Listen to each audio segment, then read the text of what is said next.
안녕하세요. 이제 막 40대에 접어든 여성 이지연입니다. 오늘 저에게 참 시원한 일이 하나 있었어요. 어디엔가 자랑이라도 하고 싶은 마음이 굴뚝 같았지만 막상 그런 이야기를 털어놓을 사람이 없더라고요. 오랜 시간 친구들과 연락도 끊기고 지내다 보니 이렇게 통쾌함을 함께 나눌 사람이 하나 없네요.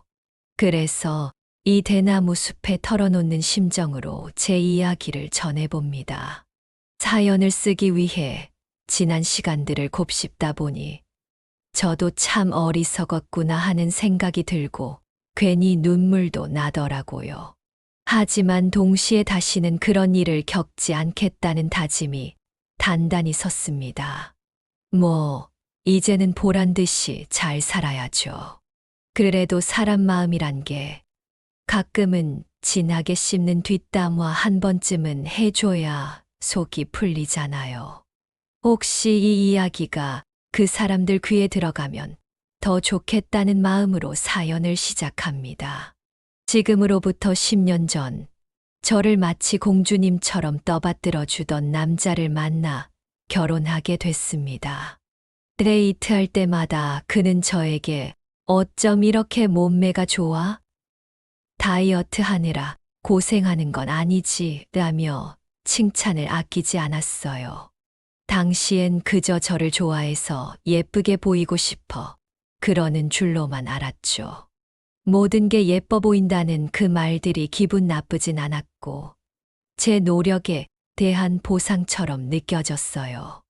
어딜 가든 저를 자랑스러워하며 손을 잡고 다니던 그의 모습이 참 귀엽게 느껴졌습니다. 사실 저는 체격이 큰 편이라 살이 조금만 쪄도 덩치가 커 보였어요. 고등학교 때는 별명이 자이언트였을 정도였죠. 그래서 대입을 앞두고 운동과 식단 조절에 집중했고 결국 키 173에 55kg까지 감량하게 되었어요. 그 덕분에 외모도 예전보다 훨씬 뚜렷해졌고 피부도 좋아지고 화장도 잘 먹었죠. 그때부터 예쁜 옷도 마음껏 입을 수 있었고 예쁘다는 말을 들으며 사는 삶을 즐기게 됐습니다. 마치 영화 미녀는 괴로워의 기마중이 된 기분이었죠. 대학에 들어간 이후에는 번화가에서 연락처를 물어보는 사람들도 많았고 동아리나 과 선후배들에게 고백을 받기도 했습니다. 하지만 저는 가볍게 사람들과 얽히고 싶지 않았어요. 괜히 감정 없이 시작하면 상대방에게 미안할 것 같기도 했고요. 그래서 연애는 많이 하지 않았고 솔직히 말하면 겁도 좀 났습니다. 살찌는 게 너무 두렵기도 했고요. 더 마르고 싶다는 욕심에 극단적인 식단을 하기도 했지만 결국 55kg 언저리에서 유지하게 되더라고요. 무리한 다이어트는 더는 어려웠고 10년 가까이 몸무게 조절과 먹는 것에 대한 균형을 맞춰가는데 시간이 걸렸어요. 그 오랜 시간 동안 저는 외모 관리에도 아낌없이 투자했어요. 꾸준히 운동을 했고 마음에 드는 옷이 보이면 바로 구입했죠. 화장품도 신제품이 나오면 거의 다 써볼 정도로 관심이 많았어요. 사실 결혼보다는 저 자신에게 투자하면서 부모님과 함께 지내다가 집도 사고 차도 사고 제 인생을 나만의 방식으로 즐기고 싶다는 생각이 컸어요. 그렇게 지내던 중 회사에서 저를 배려하고 도와주시던 몇몇 남성 동료들에게 연달아 고백을 받게 되었어요. 거의 비슷한 시기에 3명이나 되었고 저는 모두 정중히 거절했어요. 하지만 그분들끼리 서로 다투는 상황까지 생기면서 일이 복잡하게 커져버렸습니다. 저는 전혀 연애할 생각도 없었고 그저 조용히 지내고 싶었는데 실망한 그들이 이유를 묻고 따지기까지 했죠. 결국 저는 그 상황이 너무 불편하고 버거워져 회사를 그만두기로 결심했어요. 함께 일하던 언니는 왜 내가 떠나야 하냐며 속상해했고 몇몇 분들에게 따지기도 해줬지만 저는 그냥 제가 사라지면 다 조용해질 것 같다는 생각이 들었거든요. 그렇게 회사를 떠난 뒤 새로운 직장에서 한 남자를 만나게 됐습니다. 그 사람은 처음부터 결혼하고 싶다고 저에게 솔직하게 표현했고, 키는 크지 않았지만 깡마르고 매너 좋고 무엇보다 저를 정말 좋아해 주는 게 느껴졌어요. 돌려 말하거나 눈치 보며 접근하던 다른 남자들과 달리 처음부터 호감이 있다는 걸 당당히 표현해줘서 저도 마음이 열리더군요. 그래서 그와 결혼을 결심하게 됐습니다. 그동안 상처받고 지쳐있던 저로선 이런 사람이라면 믿고 함께 살아볼 수 있지 않을까 하는 생각이 들었어요. 또 결혼을 하면 주변의 그런 시선이나 오해들로부터도 자유로워질 수 있겠다는 기대도 있었고요. 그렇게 그 사람과 결혼을 약속했고 양가에 인사를 드리며 결혼 준비에 들어갔습니다. 그런데 막상 예산을 따져보니 저희가 모은 돈은 많지 않았어요. 부모님께서 조금 보태주시겠다고 했지만 넉넉한 형편은 아니셨기에 제가 어느 정도 준비해야겠다고 생각했어요. 그래서 남편에게 솔직하게 내가 어떤 부분을 준비하면 좋을까? 라고 물었죠.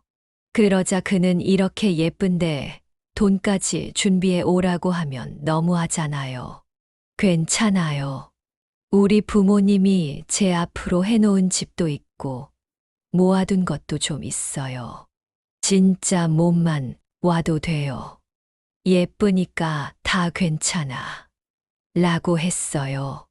그리고는 이렇게 덧붙였죠. 대신 계속 이렇게 예쁘고 날씬하게만 있어줘요. 저는 그 말이 단순히 계속 예뻐해주겠다는 사랑의 표현인 줄로만 알았어요. 그래서 정말 행복했죠. 결혼을 약속하고 나서 저희 부모님께 먼저 인사를 드렸는데 남편은 이렇게 곱게 키우신 따님, 제가 정말 소중히 모시겠습니다라고 말했어요. 그 진지한 눈빛을 보면서 이 사람이 정말 날 아끼는구나 싶었죠. 하지만 남편의 부모님을 만나러 갔을 때 저는 참 어리석었다는 걸 깨닫게 됐습니다. 그의 어머니는 저를 보자마자 이렇게 말하셨어요. 어머, 키도 크고 날씬하네, 피부도 좋고. 그런데 들은 것보다는 약간 통통하네? 뭐, 앞으로 좀 더 빼면 되겠지. 순간 당황했지만 애써 웃어 넘겼습니다. 그 말에 남편은 웃으며 우리 엄마가 원래 살찐 사람 정말 싫어하신다니까. 우리 가족은 다 마른 체형이라 그게 좀 유전이에요라고 말했죠. 나중에 알고 보니 그 집 식구들 모두 뼈가 다 드러날 정도로 말라 있었고 그게 자랑이더라고요. 살찐 사람보다 마른 사람을 더 선호하는 분위기였어요. 그래도 저는 지금까지 해온 관리가 있었고 이런 정도는 유지할 수 있다는 자신감도 있어서 크게 개의치 않았습니다. 하지만 결혼과 임신이라는 두 가지 큰 변화는 제 몸과 삶의 균형을 무너뜨리기 시작했습니다. 남편은 아무리 먹어도 살이 찌지 않는 체질이었고 운동도 잘 안 하는데 날씬함을 유지했죠. 그런데 신혼여행 때부터 야식을 정말 매일같이 먹는 거예요. 처음엔 당신도 먹어 맛있잖아 하며 권했지만 막상 제가 먹는 모습을 보며 많이 먹으면 살찔 텐데 하고 걱정스럽게 말하더군요. 부담스러웠지만 그때는 회사를 다니면서 점심을 굶고 계단을 오르내리는 식으로 관리를 했기에 체형이 크게 변하지 않았습니다. 퇴근 후에도 빠짐없이 운동을 했고, 그래서 스스로 이젠 살이 안 찌는 체질이 된 건가 하고 착각도 했죠. 그러다 우리에게 기적처럼 아이가 찾아왔습니다. 남편은 정말 기뻐하며 당신 닮은 딸이면 너무 좋겠다고 말했어요. 저도 걱정은 있었지만 아기가 찾아온 기쁨에 모든 두려움이 잊혀졌죠. 입덧 없이 식욕이 왕성한 임신이었어요. 배가 고파서 늘 뭔가를 먹어야 했고, 남편도 처음엔 잘 먹어야 아기도 건강하지라며 격려했지만, 살이 눈에 띄게 찌기 시작하자 조금만 덜 먹으면 안 돼라며 걱정 섞인 눈초리를 보내기 시작했습니다. 그 시기엔 정말 힘들었어요. 임신 8개월쯤엔 몸무게가 80kg에 도달했지만 아이 낳고 나면 빼면 되겠지 하는 마음으로 버텼습니다. 하지만 시댁 식구들은 그걸 그냥 넘어가지 않더군요. 시어머니 생신 자리에 가족들이 모두 모였던 날이었어요. 밥을 먹고 있는데 시어머니가 저를 힐끗 보더니 아가, 너 그만 먹어라. 아무리 임산부라도 이건 너무 심하지 않니? 여자 몸이 너무 크면 안 예뻐 하시더군요. 그러자 아주버님은 그러게 우리 와이프는 임신했을 때도 저 정도는 아니었는데요? 라며 거들었고요.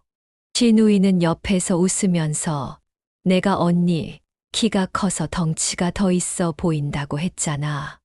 언니 보면 내가 다 숨 막혀요. 오빠 잘 때 깔리지 않게 조심해라고까지 말하더군요. 그런데 남편은 그저 웃으며 요즘 좀 숨 막히긴 해. 근데 뭐 얘가 낳고 다시 빼면 되지라며 같이 웃는 겁니다. 그 자리에서 저는 정말 감정이 북받쳐 올라 더 이상 버틸 수가 없었어요. 눈물이 터져버리기 직전 얼른 짐을 챙겨 자리를 떴습니다. 아무리 살이 쪘다 해도 가족들이 둘러앉아 나를 조롱하는 그 자리에 더 있을 용기가 없었어요. 형님이 조용히 따라 나와 저를 달래주셨죠. 동서, 우리 집 사람들은 원래 지들 멋에 취해서 그래. 우리 아버지도 지금도 엄마한테 살찌면 이혼하겠다고 협박하던 사람이야. 지들은 아무리 먹어도 살 안 찐다며 자랑이지. 그런 말에 너무 상처받지 마. 아기 생각해서 넘겨. 형님이 그렇게 말해주는데 눈물이 왈칵 쏟아졌어요. 저는 죄송하다는 말만 남기고 먼저 집으로 돌아왔습니다. 그날 밤 남편은 오히려 저에게 화를 냈습니다. 아니, 틀린 말 한 것도 아닌데 그걸로 자리를 박차고 나오면 어떡해. 어머니가 얼마나 상처받으셨는지 알아라고요. 저는 입을 열지 못하고 그냥 울기만 했습니다. 그런데 남편은 그런 저를 위로하지도 않고 그냥 밖으로 나가버렸어요. 그렇게 혼자 엉엉 울다 잠이 들었는데 한밤중에 야식 냄새에 잠이 깼어요. 남편이 누군가와 통화를 하며 안 그래도 저녁에 또 먹을까봐 요기 먹고 있어요. 충격 좀 받아야 덜 먹겠죠. 이번만 모른 척 해줘요. 라는 말이 들리더군요. 목소리로 보아 시어머니였던 것 같았습니다. 그 순간 모멸감과 배신감이 온몸을 덮쳤어요. 지금 당장이라도 친정으로 달려가고 싶었지만 임신한 몸으로 한밤중에 찾아가면 부모님이 놀라실까봐 꾹 참았죠. 다행히 병원에서는 살이 너무 빠르게 늘고 있다며 식단 조절을 권했고 저는 의료진의 도움을 받아 조심스럽게 관리를 시작했어요. 아이만 무사히 낳고 나면 다시 예전처럼 돌아갈 수 있을 거란 희망 하나로 버텼습니다. 다행히 임신 막달엔 체중이 더 늘지 않았고 예정일보다 조금 빠르게 건강한 아들을 출산하게 됐어요. 4.02kg의 튼튼한 아이를 품에 안았을 때 그 기쁨에 모든 힘듦이 사라지는 듯 했죠. 남편도 아들을 안고는 무척 감격해하며 행복해했어요. 아기에게 전념하자며 저에게 육아휴직 후 퇴사도 권했고, 저는 이게 부모라는 거구나 싶었어요. 남편은 산후조리도 정성껏 챙겼습니다. 조리원 3주의 산후도우미, 친정엄마의 도움까지 모두 남편이 먼저 제안했거든요. 친정엄마도 송서방 같은 남자 없다. 너 복 받았다며 감탄할 정도였어요. 그때 남편의 대답은 이랬습니다. 그래야 빨리 몸 회복해서 다시 예전 모습으로 돌아가죠. 저는 그걸 그래도 날 생각해 주는 사람이 이 사람뿐이구나라고 해석했어요. 지금 생각하면 참 어리석었지만요. 조리 끝 무렵에는 10kg 정도 빠졌고 남편은 무척 만족해하며 이대로만 가면 금방 돌아오겠다며 기뻐했어요. 그러면서 체형이 좀 달라진 것 같으니까 운동도 해야겠다고 하더군요. 저는 좋아. 금방 빼서 다시는 그런 말 못하게 해주지라는 오기도 생겼어요. 하지만 육아는 생각보다 체력 소모가 심했고 끼니도 제대로 못 챙기다 보니 간식을 자주 먹게 되었어요. 친정엄마는 떡이랑 반찬들을 냉장고에 가득 채워두셨고요. 지금은 힘드니 이 시기만 지나면 운동하자며 스스로를 위로했지만 현실은 녹록지 않았습니다.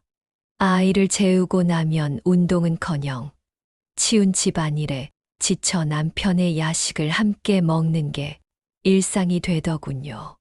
살은 쉽게 빠지지 않았고 남편은 가끔 제가 거슬리는지 헛웃음을 지으며 저를 바라봤습니다.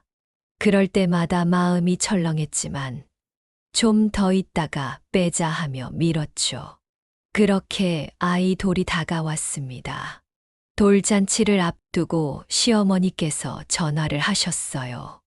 너 다이어트 좀 하고 있니? 아무리 아기가 주인공이어도 엄마가 너무 뚱뚱하면 보기 안 좋잖니. 너희 아버님 친구분들도 오시는데 신경 좀 써라. 저는 해볼게요. 어머님 하고 넘겼습니다. 그냥 어르신 마음이라 생각하려 했거든요. 그래도 마음을 다잡고 식단 조절도 하고 아이와 더 많이 놀며 움직이려고 노력했어요. 그런데 손목, 발목만 아프고 살은 쉽게 빠지지 않더군요. 결국 돌잔치 날이 와도 예전 체형으로 돌아가지 못한 채 참석하게 됐습니다. 그리고 그날 사람들의 시선이 얼마나 따갑게 느껴졌는지 모릅니다. 사람들은 절 보고 놀랐고 남편은 저 대신 아기만 안고 다니며 인사를 하더군요. 시시댁 식구들은 저를 배제한 채 사진을 찍고 이야기를 나눴고 친정 식구들은 조용히 제 손을 잡고 돌아섰어요. 아이 돌잔치까지 망치고 싶지 않아 꾹 참고 웃었지만 속은 점점 무너져 내렸습니다. 며칠 뒤 결혼 전 입던 옷들을 중고 마켓에 올리려고 정리하다 마음이 너무 아팠어요. 작아진 옷들을 바라보며 울컥했지만 아이 물건을 산다는 핑계로 위로했죠. 그런데 그때 남편이 말하더군요. 이제 포기한 거야. 진짜 너무하는 거 아니야? 남편의 그 말에 저는 어차피 살 뺀다고 해도 예전처럼 보긴 힘들잖아. 그냥 이 옷들 다 팔고 당신 셔츠나 새로 살까? 하고 웃어 넘겼습니다. 하지만 속은 그렇지 않았어요. 살을 못 빼는 대신 살림은 더 깔끔하게 하고 부모님께도 자주 연락하며 제 나름대로 잘해보려 했죠. 그러다 문득 육아용품이나 엄마들 스템 같은 것들을 파는 쇼핑몰을 열어보면 어떨까 생각이 들었어요. 결혼 전에 모아두었던 비상금으로 아주 작게 시작했죠. 아이와 관련된 물건을 다루다 보니 부담도 덜했고 남편 눈치도 덜 보이니 마음이 편했어요. 장사가 크게 잘 되는 건 아니었지만 아이 옷값이나 간식비 정도는 벌 수 있어서 재미를 붙이기 시작했어요. 그런데 그 즈음부터 남편이 주말마다 아이만 데리고 외출하기 시작했습니다. 처음엔 아이랑도 잘 떨어지고 내가 바쁘니까 도와주나 보다 생각했지만 점점 이상해졌어요. 늘 밥을 잘 안 먹고 들어오고 아이 밥도 어정쩡하게 챙기고 와서 뭔가 수상했죠. 그러던 어느 날 외출 후 집에 들어온 남편이 소파에 누워 잠든 사이 전화가 울렸어요. 제가 대신 받았는데 발신자는 시어머니였습니다. 제가 어머님, 민호 아빠 자고 있는데요. 깨우면 다시 연락드릴게요. 라고 말하자 시어머니는 갑자기 말하더군요. 오늘 우리 아들 크림 파스타 맛있었지? 나 그 덩치 큰 거랑 보기 싫어서 그랬다. 눈치 못 챘니? 저는 말문이 막혔고 전화를 끊고 그대로 멍하니 앉아 있었습니다. 기억 속에서 그동안의 말들과 상황들이 스치듯 떠올랐고 서러움이 북받쳐 올라 남편을 깨웠어요. 아무리 그래도 사람을 빼놓고 그런 식으로 하면 안 되잖아. 나 당신 와이프야. 어머님도 너무하신 거 아니야. 그런데 남편은 단 1초도 망설임 없이 말했어요. 당신이 살 더 찔까봐 그러는 거지. 주말이라도 아이 없으면 덜 먹을 거 아니야. 나도 힘들어. 주말에 좀 쉬고 싶다고. 이 말을 듣는 순간 진심으로 내가 발등 찍었구나 싶더라고요. 그날부터 저는 남편을 아이 아빠라고만 생각하기로 했습니다. 그냥 아이를 위해 참기로요. 다음 날 시어머니에게 문자가 왔어요. 살 좀 빼. 옛날 옷 다 팔았다며. 내가 애 뚱땡이로 키우겠다는 거야? 애가 엄마 창피해서 유치원은 어떻게 다니겠니? 제발 좀 생각 좀 해. 저는 답장도 안 하고 그냥 한참을 울었습니다. 전신 거울 앞에 서서 제 모습을 보는데 너무 서글펐어요. 결혼하고 단 한 번도 저 자신을 위해 옷 한 벌 못 샀고 좋은 건 다 남편과 아이에게만 양보했는데 내가 왜 이런 대접을 받아야 하나 싶었죠. 그래도 우리 아들 생각해서 다가오는 추석에 정성껏 음식 해가자고 마음을 다잡았어요. 그런데 추석 며칠 전 시어머니에게 전화가 왔습니다. 전화를 받기 싫었지만 억지로 받았어요. 어머님, 무슨 일이세요? 하고 물었더니 시어머니는 이렇게 말씀하시더군요. 이번 추석엔 민호만 보내고 너는 친정 가서 좀 쉬어라.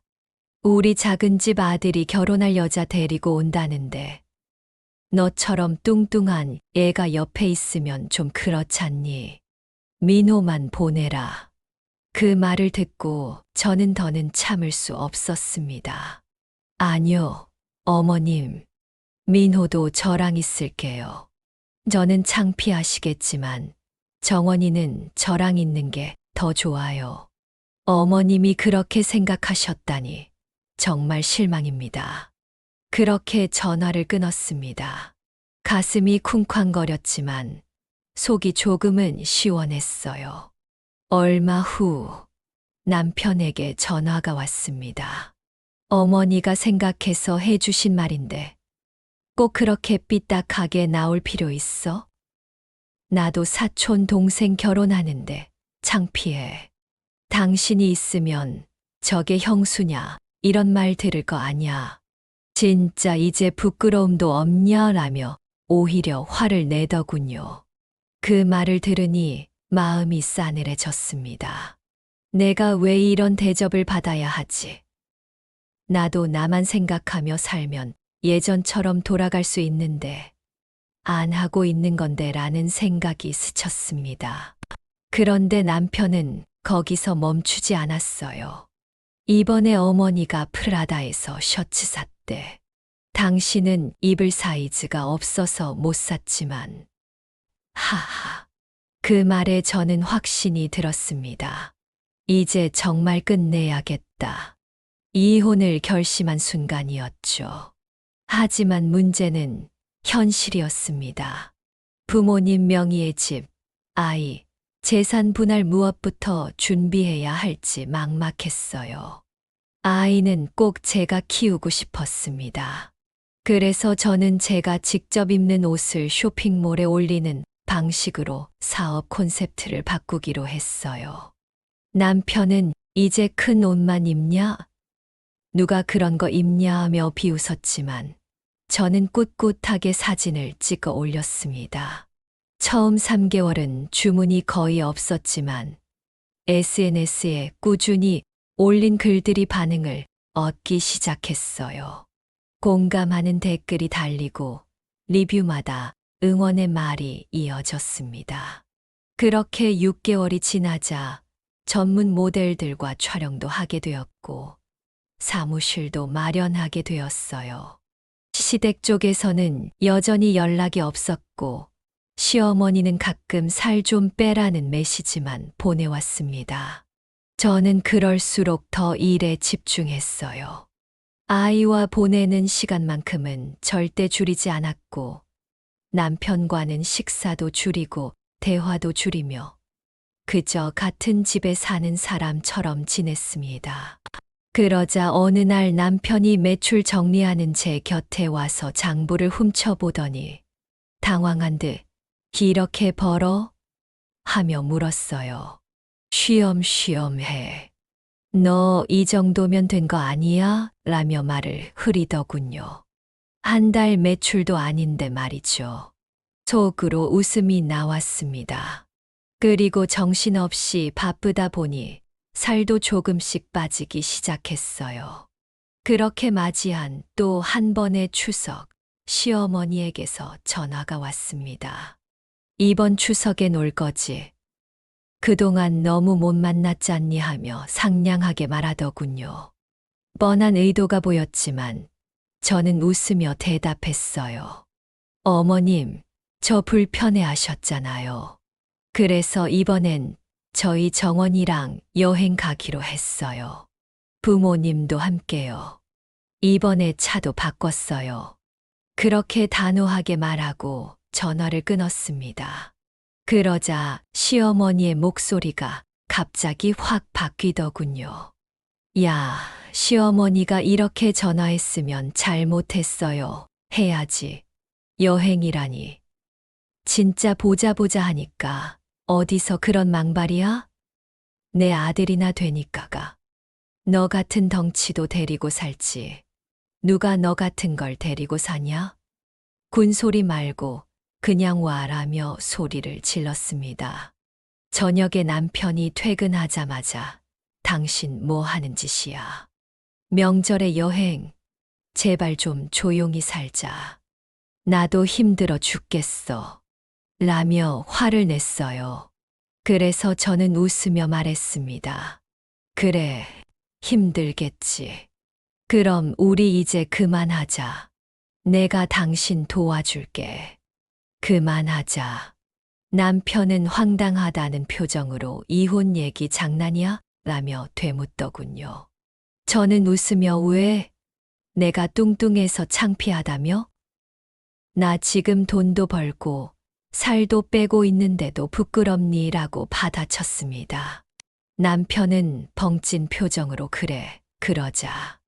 대신 너 쇼핑몰에서 번 돈 반은 내놔. 결혼 생활 중 생긴 수익은 반반이잖아. 라고 했죠. 그 말에 저는 웃으며 잔머리 굴리지 마. 변호사 만나볼 생각이야. 난 너랑 더 이상 살 생각 없어. 라고 말했고, 그날 밤 짐을 싸서 친정으로 갔습니다. 사실 저는 이미 친정에 이사 준비를 다 해뒀고, 아이 유치원도 친정 근처로 옮겨둔 상태였어요. 아이를 데리고 오가는 핑계로 남편 몰래 하나씩 준비해 둔 덕분에 자연스럽게 이사를 마무리할 수 있었습니다. 남편은 평일엔 아이에게 별 관심도 없었기에 유치원 바뀐 것도 전혀 모르고 있었죠. 그동안 벌어놓은 돈은 부모님 대출 갚는 데 썼고, 제 통장엔 그리 많지 않았지만 마음은 가벼웠습니다. 그런데 집 정리를 마무리하던 중 시어머니가 들이닥쳤어요. 이게 뭐 하는 짓이야? 살찐 건 살찐 거고 자존심은 왜 이리 살아서 말이야. 꼴에 자존심 챙기긴 소리치셨어요. 저는 말없이 짐을 챙기며 대답했어요. 어머님, 그럼 민호 아빠 돌려드릴게요. 저보다 날씬하고 예쁜 사람 찾아서 드시죠. 그렇게 집을 나왔습니다. 그날 저녁 남편이 친정 앞으로 찾아와 울먹이며 말했어요. 너 생각해서 그런 거였어. 내 건강이 걱정돼서 미안해. 우리 이러지 말자. 민호는 무슨 죄야. 하지만 저는 웃음만 나왔어요. 내 건강 걱정한다고. 나 몰래 야식 먹으면서 어머니랑 뒷담화했던 사람의 말이야. 그리고 쇼핑몰 타박하던 사람이 이제 와서 뭘? 남편은 당황하며 그럼 아이는 놓고 가. 민호는 내 아들이야. 라며 강하게 나왔습니다. 저는 그 말을 들으며 이럴 줄 알았다는 표정으로 그래. 그럼 이혼하자. 변호사 만나서 얘기하자. 라고 말했죠. 사실 아이 이야기는 제가 일부러 꺼낸 거였어요. 민호는 평소 저만 찾고 주말 외출 중에도 저 얘기만 했다고 들었거든요. 변호사를 만나 시댁에서 받은 수모와 녹음 파일들을 증거로 제출하자 변호사는 이 정도면 승산이 크다며 바로 소장을 작성해 주었습니다. 재판 결과는 제게 유리하게 나왔습니다. 남편 쪽의 명백한 잘못으로 이내 위자료 없이도 재산 분할은 6대 4로 정리되었고, 그나마 큰 재산은 남편 명의가 아닌 시부모 명의라 분할 규모는 크지 않았어요. 하지만 저는 아이의 양육권과 친권 모두를 갖게 되었고, 남편은 한 달에 한두 번만 아이를 만날 수 있도록 조정되었습니다. 양육비는 월 70만 원으로 결정됐지만, 그나마도 몇 달 지나자 끊기더군요. 심지어 만나는 날조차 점점 줄어들었고, 아이 역시 아빠를 그리워하거나 찾는 일은 거의 없었습니다. 그렇게 이혼 후 3년 동안 저는 온 힘을 다해 제 삶에 집중했습니다. 지금은 제 사업이 자리를 잡아 오프라인 매장도 생기고 백화점에도 입점하게 되었어요. 아이는 어느덧 초등학생이 되었고, 저와 데이트하자며 손을 꼭 잡고 다니는 귀여운 꼬마 신사랍니다. 바쁜 육아와 일 사이에서도 저는 시간을 쪼개 개인 트레이너와 함께 운동하며 식단 조절도 병행했습니다. 그 결과 살은 10kg 이상 감량됐고, 나이가 들며 근육량을 늘리는 것이 중요하다는 것을 알게 되어 꾸준히 관리했어요. 덕분에 몸은 훨씬 단단해졌고, 흔히 말하는 서구적인 글래머 체형으로 바뀌었죠. 트레이너 선생님은 제가 운동을 포기하지 않도록 늘 옆에서 응원해 주셨고, 저도 그분에게 점점 의지를 많이 하게 되었어요. 자연스럽게 친밀해졌고, 결국 함께 패션 라인을 런칭하며 동업까지 하게 되었습니다. 그분도 이혼 경험이 있었고 딸을 키우는 중이라 서로 공감이 많았죠. 우리는 교제를 시작했고 지금은 결혼을 약속한 상태입니다. 운동을 업으로 삼은 분이라 제 식단도 철저히 관리해주고 저희 아이와 그의 아이도 1살 차이라 잘 지내고 있어요. 저희의 연애 과정과 변화된 삶을 공개하면서 쇼핑몰에 대한 고객 반응도 더 좋아졌고요. 그리고 오늘 외장 점검차 백화점에 들렀다가 예비 남편과 만나기로 했어요. 제가 먼저 도착해서 기다리고 있었는데 멀리서 익숙한 두 사람의 모습이 눈에 들어왔습니다. 바로 전 남편과 시어머니였어요. 처음엔 그냥 지나칠까 했지만 문득 지금의 제 모습을 보여주고 싶다는 마음이 들었어요. 그래서 일부러 그들 쪽으로 다가가며 멀리서 어머, 쇼핑 나오셨어요? 하고 인사를 건넸습니다. 그들은 처음엔 누군가 싶어 멈칫하더니 이내 저를 알아보고 어색하게 웃으며 인사하더군요. 전 남편과 시어머니는 저를 한참 뚫어져라 보더니 결국 참지 못하고 말하더군요. 아니, 어떻게 이렇게 변했어? 지금 완전 딴 사람이네. 너랑 살 땐 안 되더니 이렇게 되네. 저는 속으로 웃으며 지금이라도 알아챘네 싶었습니다. 그러자 시어머니가 쏘아붙이듯 말했어요. 이렇게 될 수 있었으면 왜 예전엔 그렇게 돼지 같았어? 저는 미소 지으며 말했죠. 아직도 그 몰상식함은 여전하시네요. 사람 면전에 대고 돼지라뇨. 근데 제가 돼지라면 어머님은 멸치네요. 그 말에 둘 다 발끈하며 소리를 질렀어요. 멸치가 뭐 어때서? 돈 좀 벌고 살 좀 빠졌다고 오만방자해졌네. 백화점 한복판에서 그들이 고래고래 소리 지르는 모습이 참 가관이었습니다. 속으로는 좀 겁도 났지만요. 그 순간 제 예비 남편이 나타났습니다. 키 크고 탄탄한 체격에 까무잡잡한 피부에 그가 제 옆으로 다가오며 자기야, 무슨 일이야? 하고 묻자 전 남편은 당황한 눈빛으로 말을 잇지 못했어요. 상황을 파악하더니 급히 시어머니 팔을 붙잡고 엄마 가자 하며 자리를 피했어요. 시어머니는 떠나며 끝까지 저를 노려보았지만 저는 그저 환하게 웃으며 인사했죠. 그 뒤 예비 남편은 대체 무슨 일이야? 하고 물었고 저는 웃으며 몰라요. 아까 아주머니 팔을 살짝 밟았더니 기분이 안 좋으셨나 봐요. 뇌지처럼 무겁다고 뭐라 하시더라고요. 라고 가볍게 넘겼어요. 예비 남편은 제 손을 꼭 잡으며 말했습니다. 당신이 어디가 돼지야? 이렇게 멋지고 예쁜 사람이 또 어딨다고. 그 말에 저는 정말 오랜만에 깊고 시원한 웃음을 터뜨릴 수 있었습니다. 그날 하루가 정말 기분 좋았고 마치 10년 묵은 체증이 쑥 내려가는 것 같았어요. 오랜 시간 쌓여있던 상처와 응어리들이 다 날아가 버린 기분이었죠. 여러분 소중한 사람에게는 제발 말 한마디라도 조심하세요. 진심은 때때로 아주 작은 말로도 전해지고 상처도 그렇게 깊어집니다. 말 한마디로 천냥 빚을 갚는다는 말, 정말 틀린 거 하나 없더라고요. 요즘 날씨가 많이 쌀쌀해졌어요.